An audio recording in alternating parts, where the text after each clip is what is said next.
Salam, hər vaxtınız xeyir. Azərbaycan televiziyasının efirindən ASTV xəbərin saat 16 ilə buraxılışını təqdim edirik. Studiyada Cavid Sadıqovdur. Əvvəlcə anonslar.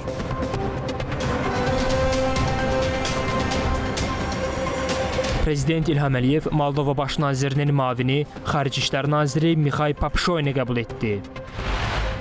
Pakistanın baş naziri Məhəmməd Şahbaz Şərif Prezident İlham Əliyevə zəng etdi. Azərbaycanın Tehrandakı səfirliyi və Təbrizdəki baş konsulluğunun təxliyəsi ilə bağlı tapşırıq verildi. Tehranın ən mühüm iqtisadi kanallarından biri bağlana bilər. Birləşmiş Ərəb Əmirlikləri İranın milyardlarla dollar dəyərində aktivlərini donduracaq. Brüsseldə Ukraynaya maliyyə yardımı qərarlarını dəstəkləməyəcəyik. Macarıstan baş naziri Kiyevlə bağlı sərt mövqe nümayiş etdirdi.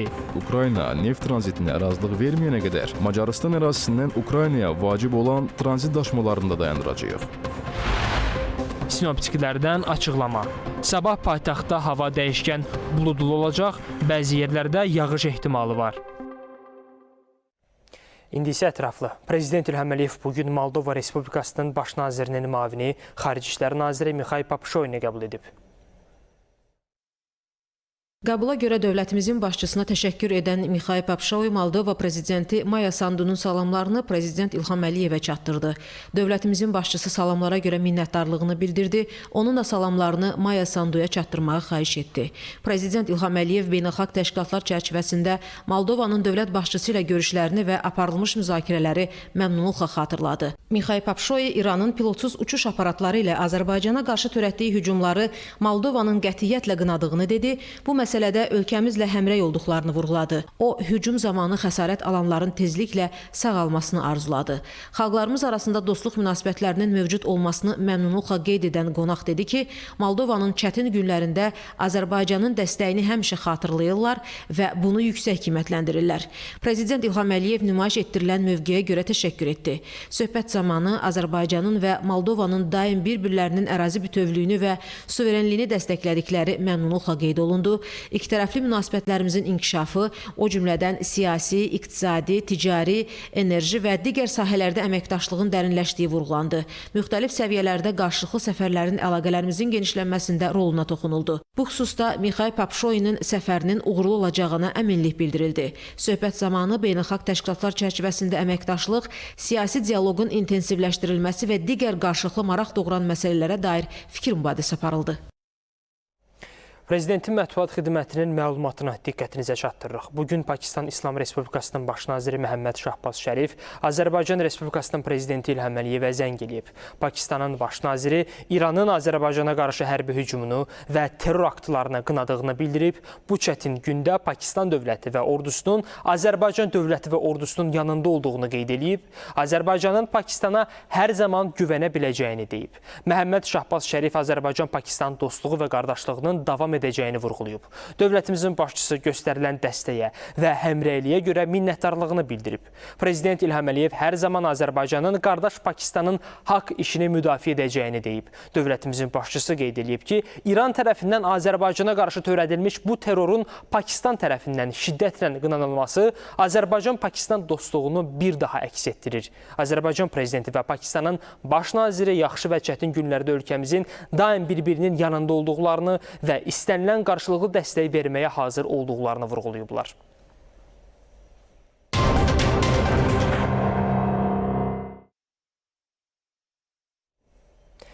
Azərbaycanın Tehrandakı səfirliyi və Təbrizdəki baş konsulluğunun təxliyəsi ilə bağlı tapşırıq verilib.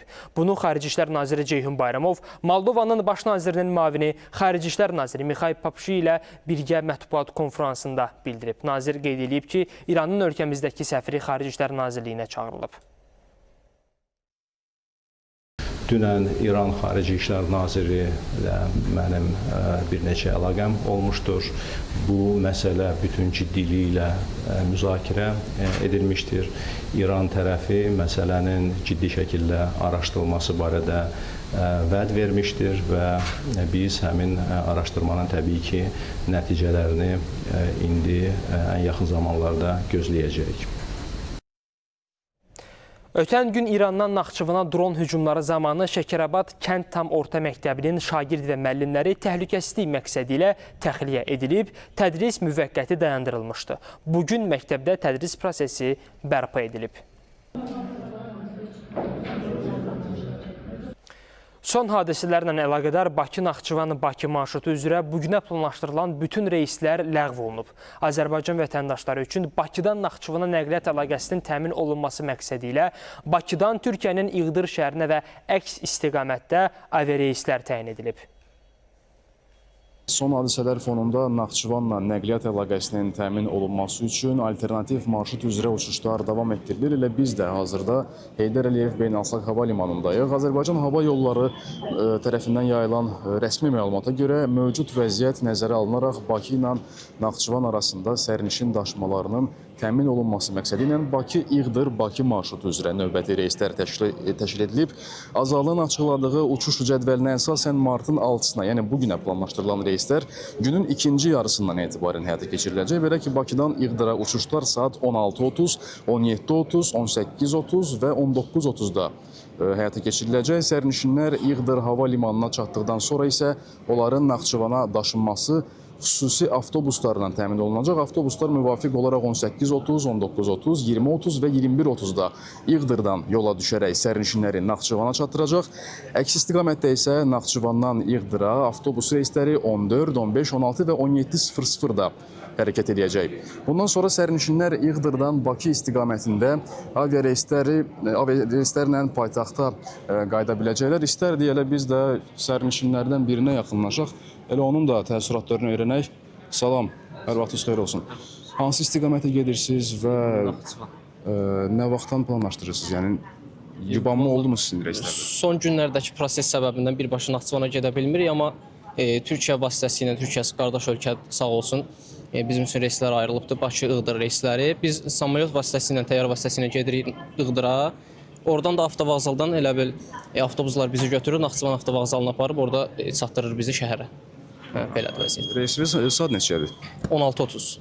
16:30. Təşəkkürlər məlumat üçün. Bəli, hazırda elə sakinlər də, daha doğrusu Naxçıvana getmək istəyənlər elə öz növbələrini gözləyirlər və yeri gəlmişkən Azalın bir müraciəti də var ki, reyslərə, daha doğrusu uçuşa bir saat yarım və yaxud 2 saat qalmış sərnişinlər burada öz yeni nəsil şəxsiyyət vəsiqələri ilə burada artıq qeydiyyatda olmalıdırlar.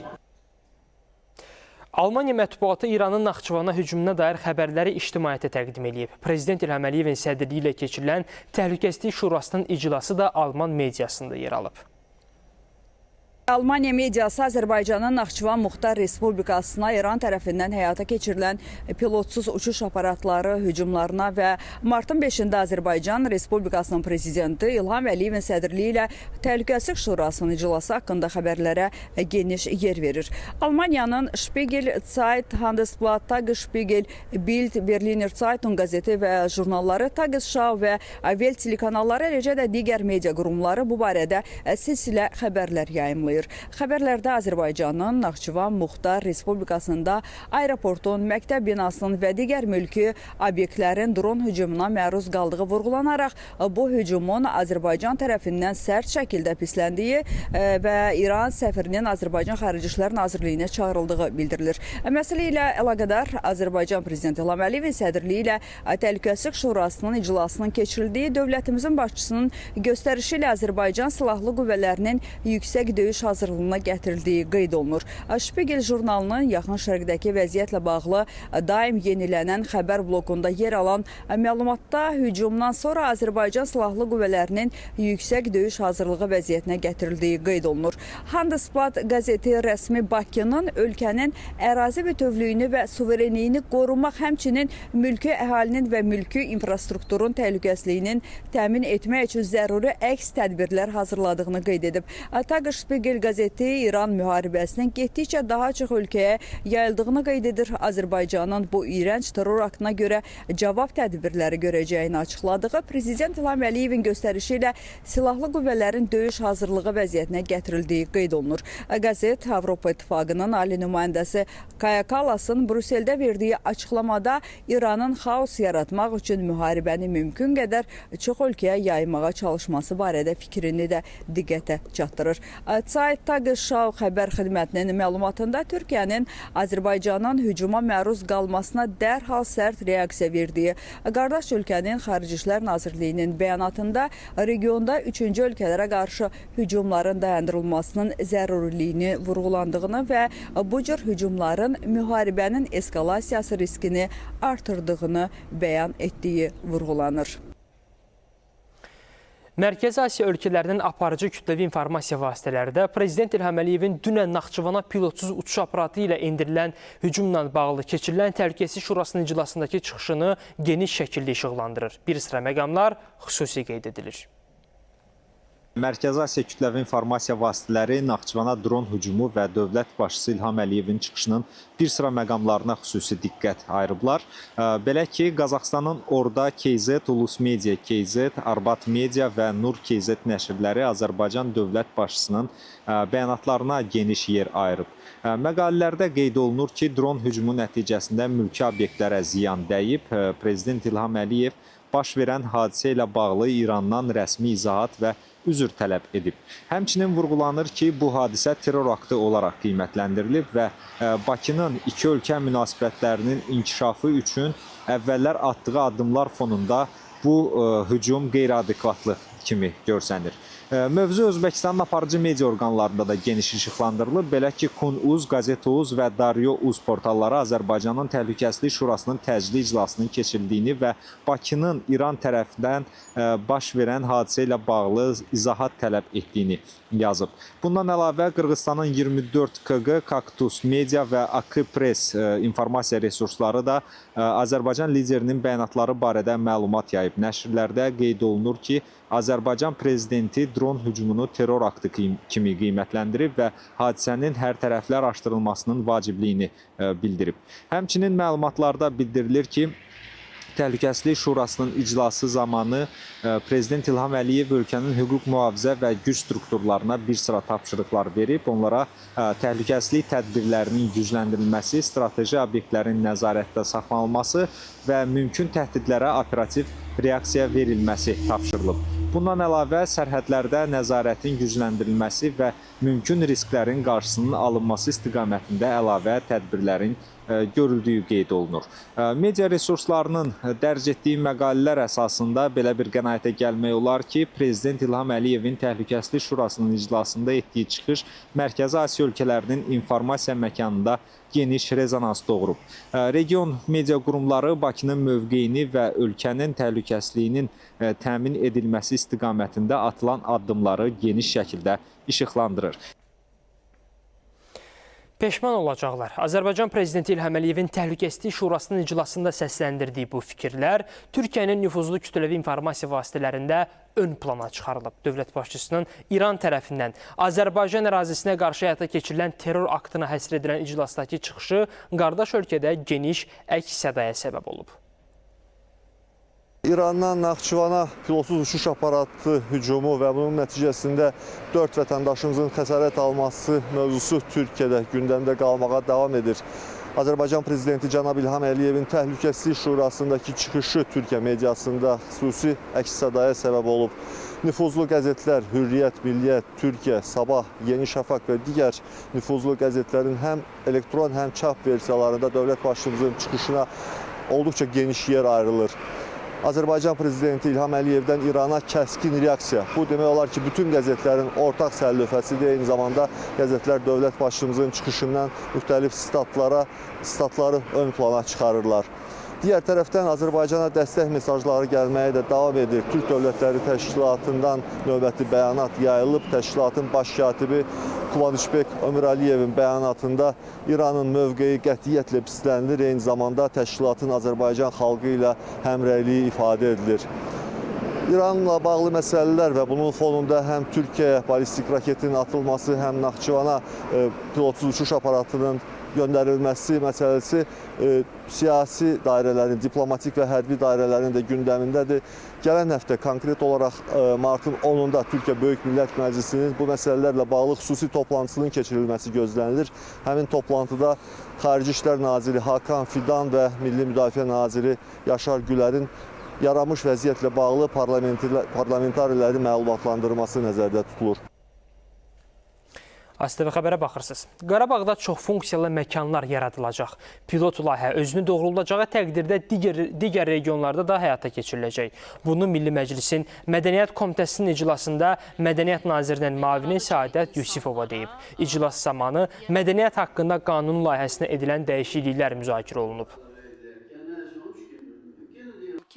Bu getdikcə yaxın aylarda biz bir neçə yeni filmlə tamaşaçıların zövqünü oxşamağa çalışacaq. Yəni böyük ekranlara yeni filmlər çıxacaq, o cümlədən də Vətən müharibəsi mövzusunda.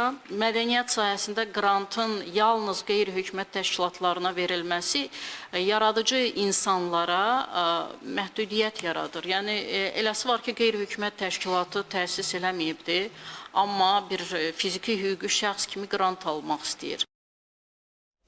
Xarici xəbərlərə keçid alırıq. ABŞ-nin İrana qarşı həyata keçirdiyi hərbi əməliyyatlar Vaşinqtonda həm siyasi qərarların, həm də təhlükəsizlik müzakirələrinin mərkəzindədir. Konqresdə keçirilən son səsvermələr və ABŞ hərbi rəhbərliyinin açıqlamaları göstərir ki, məsələ ətrafında müzakirələr davam edir. Proseslər diqqətlə qiymətləndirilir. ABŞ-də İranla bağlı hərbi əməliyyatlar və bu əməliyyatların siyasi müstəvidə yaratdığı müzakirələr davam edir. ABŞ Nümayəndələr Palatasında da Prezident Donald Trumpın İrana qarşı hərbi əməliyyatları dayandırmasını nəzərdə tutan qətnamə səsverməyə çıxarılsa da rədd edilibdir. Səsvermənin nəticələrinə görə qətnamənin lehinə 212, əleyhinə isə 219 nümayəndə səs veribdir. Beləliklə, Konqresin aşağı palatası prezidentin həyata keçirdiyi hərbi əməliyyatlara məhdudiyyət qoyulması təşəbbüsünü dəstəkləməyibdir. Qeyd edək ki, eyni təşəbbüs bir gün əvvəl ABŞ Senatında da səs verməyə çıxarılsa da orada da lazımı dəstək qazana bilməmişdir və bu isə deməkdir ki, hazırki mərhələdə Vaşinqtonda İranla bağlı hərbi fəaliyyətlərin dayandırılması istiqamətində siyasi konsensus formalaşmayıbdır. Bu arada ABŞ hərbi rəhbərliyi əməliyyatların gedişi ilə bağlı yeni məlumatlar açıqlayıbdır. ABŞ Silahlı Qüvvələrinin mərkəzi komandanlığının rəhbəri Admiral Brett Cooper bildirir ki, indiyədək keçirilən əməliyyatlar zamanı İranın 30-dan çox hərbi gəmisi məhv edilibdir. Onun sözlərinə görə batırılan gəmilər arasında ölçülərinə görə demək olar ki, 2-ci Dünya müharibəsi dövrünün tərdaşıyan gəmiləri ilə müqayisə oluna biləcək pilotsuz uçuş aparatları daşıyan xüsusi gəmi də var. Admiral Cooper qeyd edir ki, həyata keçirilən əməliyyatlar nəticəsində İranın hücum imkanlarında ciddi azalma müşahidə olunur. Onun sözlərinə görə əməliyyatların başlanğıcı ilə müqayisədə ballistik raket hücumlarının sayı 90%, pilotsuz uçuş aparatları ilə həyata keçirilən hücumlar isə 93% azalıbdır. Bununla belə ABŞ hərbi rəhbərliyi regionda vəziyyətin hələ də həssas olduğunu bildirir və qüvvələrin tam hazır vəziyyətdə saxladıqlarını vurğulayır. Mərkəzi komandanlığın rəhbəri həmçinin qeyd edib ki, hazırda ABŞ-nin İrana qarşı həyata keçirdiyi əməliyyatlarda 50 mindən çox hərbiçi iştirak edir. Onun sözlərinə görə bu qüvvələr regionda müxtəlif istiqamətlər üzrə əməliyyatları davam etdirir və qarşıya qoyulan hərbi məqsədlərin icrası üçün fəaliyyət göstərirlər. Beləliklə, Vaşinqtonda həm siyasi, həm də hərbi səviyyədə verilən son mesajlar göstərir ki, İran ətrafında yaranmış gərginlik hələlik ABŞ-nin gündəliyində əsas təhlükəsizlik məsələlərindən biri olaraq qalmaqdadır. Bəli, yeri gəlmişkən, fevralın 28-dən bu yana İrana endirilən zərbələr nəticəsində həlak olanların sayı artıb. İran Qızıl Aypara Cəmiyyətinin yaydığı məlumata görə hava hücumlarında 1332 nəfər həlak olub. Qurumun rəhbəri Pir Hüseyn Kolivənd, ABŞ və İsrailin zərbələri nəticəsində İranda 3643 mülki obyektin, o cümlədən 3090 yaşayış evinin zədələndiyini bildirib. O həmçinin 528 kommersiya obyektinə, Qızıl Aypara Cəmiyyətinin 9 müəssisəsinə, 14 tibb və əczaçılıq mərkəzinə ziyan dəydiyi barədə məlumat verib.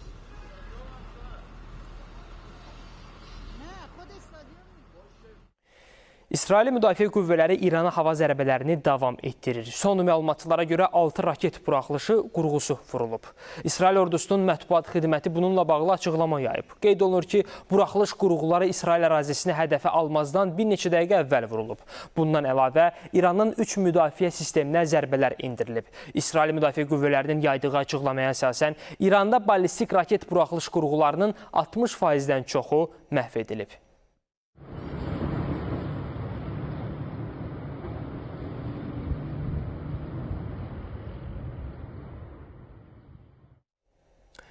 İsrail ordusunun Livana da hava zərbələri davam edir. Bu dəfə əsas hədəf Beyrut və ölkənin cənub əraziləri olub. Aviazərbələr nəticəsində indiyə qədər 123 nəfər həlak olub, 683 isə yaralanıb. Bu barədə Livan Səhiyyə Nazirliyi məlumat yayıb. Tələfatın sayının artacağı istisna edilmir. Qeyd eləyək ki, Hizbullaha qarşı əməliyyatlara davam etdirən İsrail ordusu hədəfə alınan bu ərazilərdə sakinlərə bölgəni tərk etməklə bağlı çağırış etmişdi.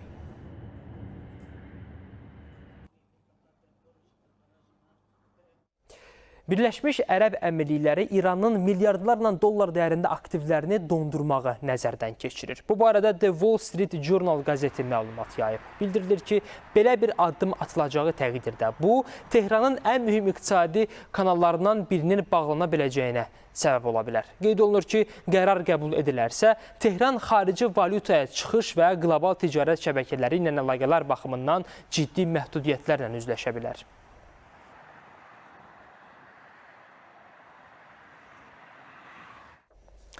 Avropa İttifaqının müdafiə məsələləri üzrə komissarı Andrius Kubilius İranla ABŞ arasında davam edən müharibə fonunda birlik ölkələrinin silah istehsalını artırmalı olduğunu vurğulayıb. Onun sözlərinə görə bu müharibə ABŞ-nin Avropadakı müttəfiqlərinə raket tədarükünü məhdudlaşdıra bilər.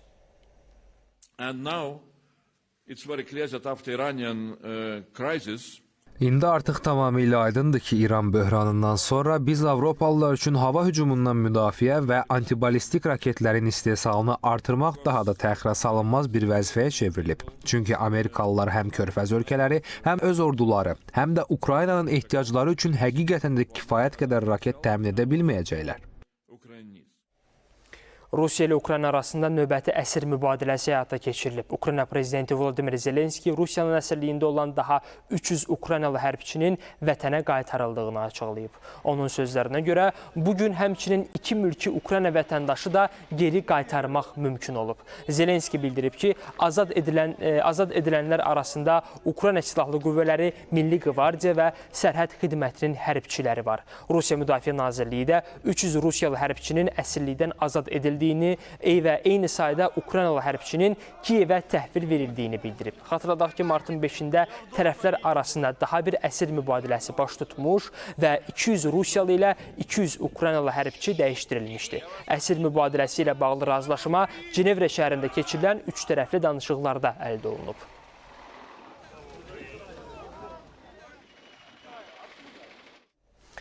Bu arada Macarıstan Ukraynaya qarşı enerji və tranzit sahəsində təzyiq göstərə biləcəyini bəyan edib. Bu barədə Macarıstanın baş naziri Viktor Orban bildirib.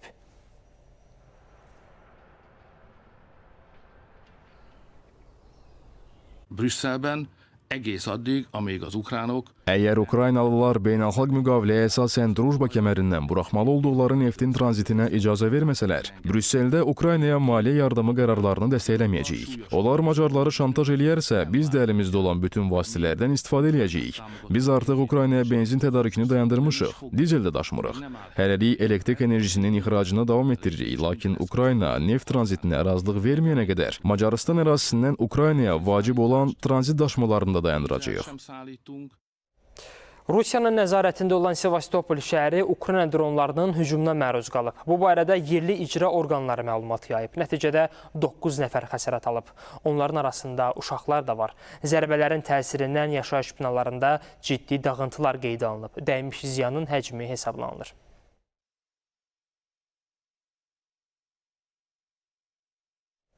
Nigeriyanın Borno ştatında ölümlə nəticələnən terror aktı baş verib. Yerli medianın məlumatına görə Boko Haram terror qruplaşması tərəfindən törədilən hücumda 14 hərbçi həlak olub, çoxlu sayda adam yaralanıb. Hücumdan sonra 100-dən çox uşaq və qadının qaçırıldığı bildirilir.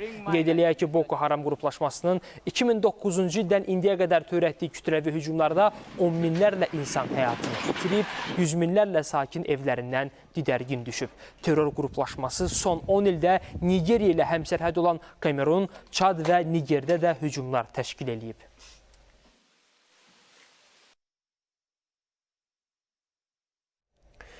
Amerika Birləşmiş Ştatlarının Daxili Təhlükəsizlik naziri sərt immiqrasiya siyasətinə görə istifaya göndərilib. Bu barədə ABŞ prezidenti Donald Trump sosial şəbəkə hesabında məlumat verib. O bildirib ki, ölkənin Daxili Təhlükəsizlik naziri Kristi Noem martın sonunda vəzifəsini tərk eləyəcək.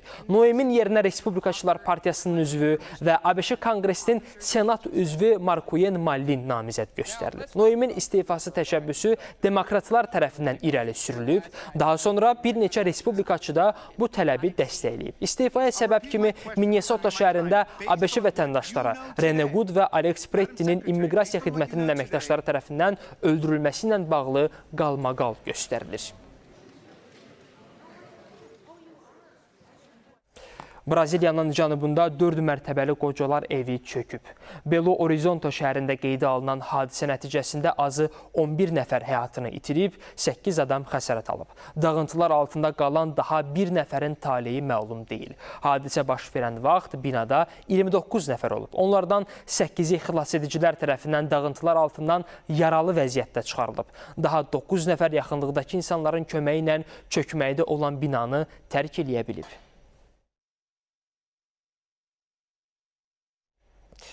Keçid alırıq ölkə xəbərlərinə. Astara dövlət sərhədindən buraxılış məntəqəsi vasitəsilə təxliyə davam edir. Bugün 24 Çin vətəndaşı təhlükəsiz şəkildə Azərbaycana keçib.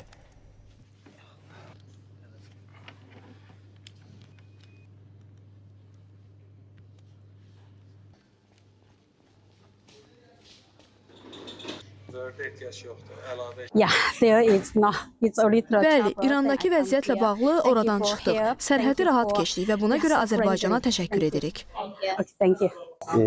Biz ora işləməyə getmişdik, lakin gözləmədiyimiz vəziyyətlə üzləşdik. Göstərilən dəstəyə görə təşəkkür edirik. Bəli, sərhəddə bütün xidmətlər gücləndirilmiş rejimdə fəaliyyət göstərir, sərhəd və gömrük vətəndaşlara operativ işləyirlər. İndi biz Astaraya bağlanırıq, son məlumatlara əməkdaşımız Kamil Eldiroğlu birbaşa bağlantıda çatdıracaq. Kamil, buyurun, efirdəsiz, sözü sizə ötürürəm. Salam, vaxtınız xeyir olsun. Bəli, İrandan Azərbaycan təxliyə prosesi ilə bağlı ən son məlumatları diqqətinizə çatdırırıq. Bugün səhər saat 9:00-dan etibarən təxliyə olunanların sayı 40-a yaxınlaşır.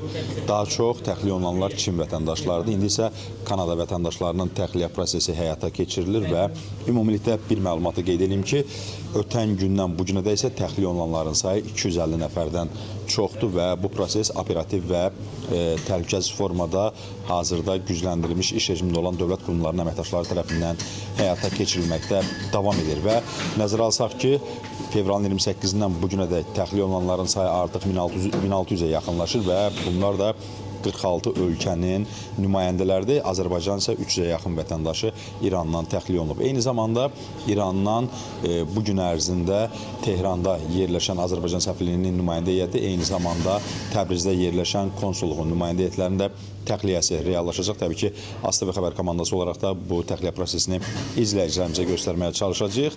Əsas məsələlərdən biri Azərbaycan öz humanist davranışını konkret olaraq əməli ilə göstərir və müxtəlif ölkələrin vətəndaşlarının ölkəmizin ərazisindən keçməklə təxliyə prosesinə şərait yaradır və bunun üçün də lazımi addımlar atılmaqdadır. Belə, mənim bu saata təqdim edəcəyim Astaradan ən son məlumatlar bu qədər. Buyurun, söz sizdədir. Kamil, təşəkkür edirəm sizə çatdırdığınız ətraflı məlumatlara görə.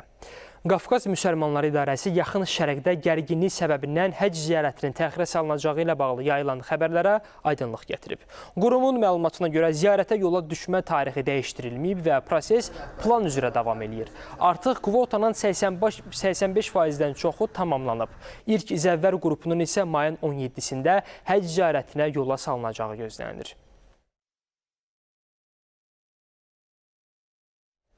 Bakı metropoliteninin iş rejimində dəyişiklik ediləcək. Bənövşəyi xəttdə həmçinin Həzi Aslanov, Əhmədli və Cəfər Cabbarlı Xətai istiqamətlərində intervallar olduğu kimi saxlanılacaq. Gün ərzində 28 may Əhmədli olmaqla qatarların hərəkəti 2 dəqiqə yarım intervalla tənzimlənəcək, lakin ehtiyat qatarlar nəzərdə tutulacaq. Sərnişin axınının istiqamətlərinə uyğun olaraq həmin qatarlar hər an xəttə buraxılmaq üçün hazır vəziyyətdə saxlanılacaq. Bundan əlavə olaraq əlavə işçi qüvvəsi də ayrılacaq və onlar müvafiq stansiyalarda növbətçilik əsasında sərnişin axının tənzimlənməsi, təhlükəsizliyin təmin edilməsi işləri ilə məşğul olacaqlar. Bundan əlavə olaraq stansiya infrastrukturu, bütün mühəndis texniki qurğuların hər birisi gücləndirilmiş iş rejimi şəraitində nəzarətdə saxlanılacaq. Yeri gəlmişkən, bayram günləri ilə əlaqədar 20 və 21 mart tarixlərində Gəncə-Mingəçevir-Gəncə marşrutu üzrə qatar reysləri təşkil edilib. Azərbaycan Dəmir Yolları Qapalı Səhmdar Cəmiyyətinin məlumatına görə qatar səhər saat 7:15-də Gəncədən, 8:40-da isə Mingəçevirdən yola düşəcək. Sərnişinlər biletləri dəmir yol kassalarından, Azərbaycan Dəmir Yollarının internet saytı və ya Azərbaycan Dəmir Yolları mobil tətbiqindən əldə edə bilərlər.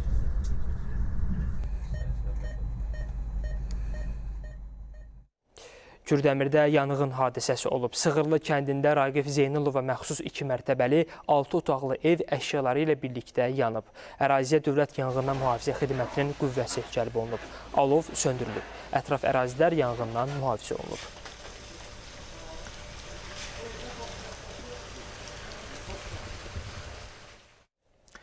Göyçayda 31 yaşlı kişi itkin düşüb. Göyçay rayon sakini Ramin Abdullayev martın 3-də evdən çıxaraq geri qayıtmayıb. Axtarışlar zamanı yuxarı Şirvan kanalının kənarında ona məxsus bəzi üst geyimləri tapılıb. Bu səbəbdən onun kanala düşməsi və ya yıxılması ehtimalı nəzərə alınaraq əraziyə polis və Fövqəladə Hallar Nazirliyi əməkdaşları cəlb olunub. Hazırda ərazidə axtarış xilasetmə tədbirləri davam etdirilir.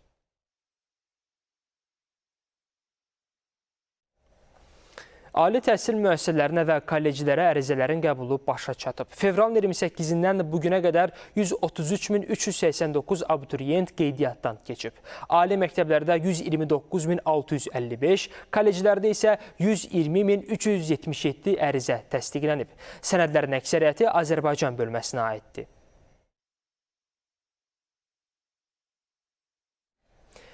İdarəetmədə peşəkar kadrların aşkarlanması, fərdi və liderlik bacarıqlarının inkişaf etdirilməsi məqsədini daşıyan yüksəliş müsabiqəsinin 6-cı mövsümünə qeydiyyat başlayıb.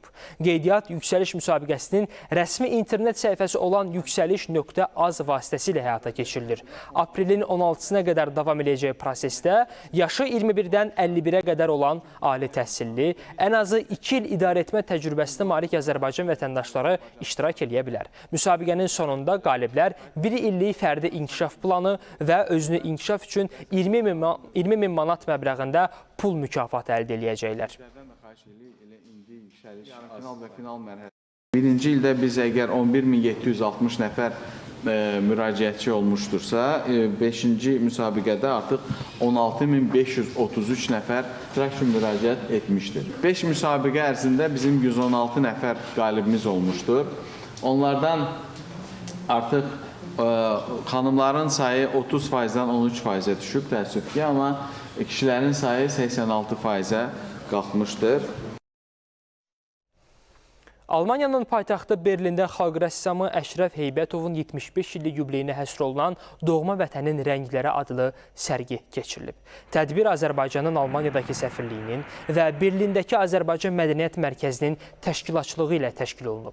Ekspozisiyada rəssamın 40-a yaxın əsəri nümayiş etdirilib. Bu əsərlərdə vətən sevgisi, Azərbaycanın qədim adət-ənənələri, füsunkar təbiəti və zəngin mədəni irsini əks etdirən motivlər xüsusi yer tutub. Azərbaycanın Almaniya Almaniyadakı səfiri Nəsimi Ağayev 1990-cı illərin ortalarından Almaniyada yaşayan Əşrəf Heybətovun iki ölkə arasında mədəni dialoqun mühüm körpülərindən birinə çevrildiyini qeyd edib.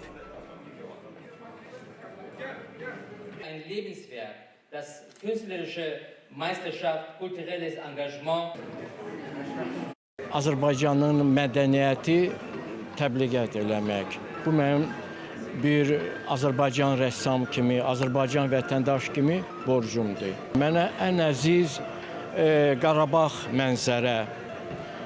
Dövlət Diaspora Komitet albom çap elədi. Qarabağa gedən 44 gün. Orada məndə 44 dənə Qarabağa gedən əsər, biri də buradadır. Bakıda və Abşeron yarımadasında hava dəyişkən buludlu olacaq, arabir tutulacaq. Bəzi yerlərdə yağış ehtimalı var. Temperatur 7-9 dərəcə arasında dəyişəcək. Bölgələrə gəlincə isə qərb rayonlarından başlayaraq bəzi yerlərdə arabir yağış, dağlıq ərazilərdə isə qar yağacaq.